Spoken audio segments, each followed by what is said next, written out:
문재인 대통령은 19대 대선 후보 시절 청와대를 국민의 보금자리로 만들고 광화문으로 이전하겠다고 말했습니다. 그런데 아직까지도 청와대에 있다고 합니다.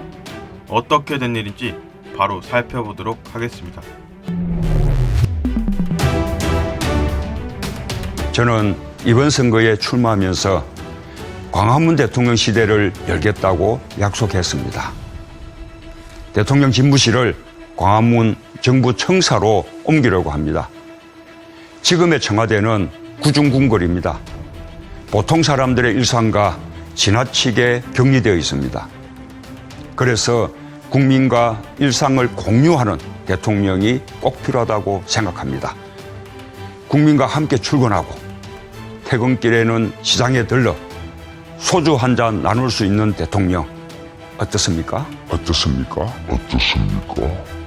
문재인 대통령님, 도대체 청와대 방은 언제 빼십니까? 참 지키지도 못할 공약이면 입으로 내뱉지 말아야죠. 표 좀 더 얻겠다고 그럴싸한 말로 포장하여 국민들을 상대로 거짓말치고 우습게 보는 거 아닙니까? 광화문 대통령은 함께 일하는 대통령입니다. 일방적으로 지시만 하는 대통령이 아닙니다. 지금의 청와대는 대통령 집무실과 참모들의 공간이 멀리 떨어져 있습니다. 대통령에게 보고를 하게 되기까지 적지 않은 시간과 절차를 거쳐야 합니다. 세월호 참사 당시 우리 국민들이 보았듯이 도대체 대통령이 그 긴박한 시간에 무엇을 하고 있었는지 알 수 없는 일까지 생기게 됩니다. 흥진호 납북 사건, 대한민국 국민이 북한에게 피랍되었는데도 며칠간 알지도 못한 채 야구장에서 쉬구나 하면서 치킨 뜯고 맥주 마시던 문재인 대통령. 대선 후보 때까지 세월호 리본을 달고서 당선되자마자 떼버리는 비인간적인 모습을 보였던 문재인 대통령은 결국 세월호와 유사한 영흥도 낚싯배 사망 사건이 터졌는데 오히려 세월호 때보다 더 미흡한 해경의 대처와 세월호 때와 별반 다를 것 없는 생존율을 보여주면서 문재인 당신은 지난 3년간 세월호를 가지고 단식하고 세월호 유가족을 만나고 정치적으로 이용했던 문재인 당신은 대통령이 되고 나서 경영하고 싶었던 일이 무엇인가요? 또한 문재인 본인은 대통령의 24시간을 투명하게 공개하겠습니다. 라고 했던 사람이 자기의 영부인인 김정숙의 의전 비용은 공개 불가능하다고 합니다. 또한 임종성 대통령 비서실장 명예 특별시 사항에 따라 청와대 소속 거의 모든 직원들을 상대로 스마트폰 원격 통제 시스템을 의무적으로 설치하게 만들었습니다. 지금의 청와대는 구중궁궐입니다.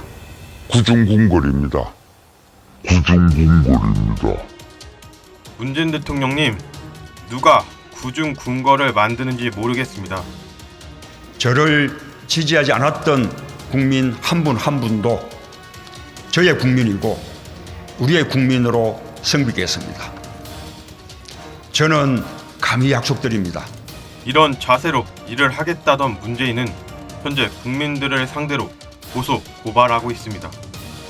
국민들을 상대로 고소, 고발하는 대통령은 제가 알기로는 문재인 대통령이 처음이 아닐까 싶습니다. 김정숙 여사 모욕 혐의로 경찰 수사를 하고 문재인 침해서를 유포했던 블로거에게 재판 소송하고 제발 국민 모두의 대통령이 돼주시길 바랍니다. 박근혜 정권일 때는 온갖 카더라 유언비어를 당한 거 모르십니까? 박근혜가 부정선거로 당선되었다. 비아그라를 통해 박근혜는 청와대에서 자신의 성적 욕구를 충족시키려 했다. 배국 주사, 태반 주사, 정유라가 박근혜 딸이었다. 정윤회와 미래했다. 세월호 사고 당일 성형시술을 했다. 최태민하고 박근혜와 서로 불건전한 관계였다.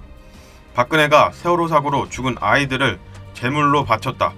태블릿 PC가 최순실 것이라며 결국에 이 문제 때문에 탄핵소추안까지 가결했는데 지금은 태블릿 PC가 최순실 것이 아니라고 밝혀졌습니다. 또한 위에 있는 선동이 거짓으로 밝혀졌습니다. 이래도 박근혜 대통령이 국민들을 상대로 고소하였습니까? 저를 지지하지 않았던 국민 한 분 한 분도 저의 국민이고 우리의 국민으로 섬기겠습니다. 저는 감히 약속드립니다.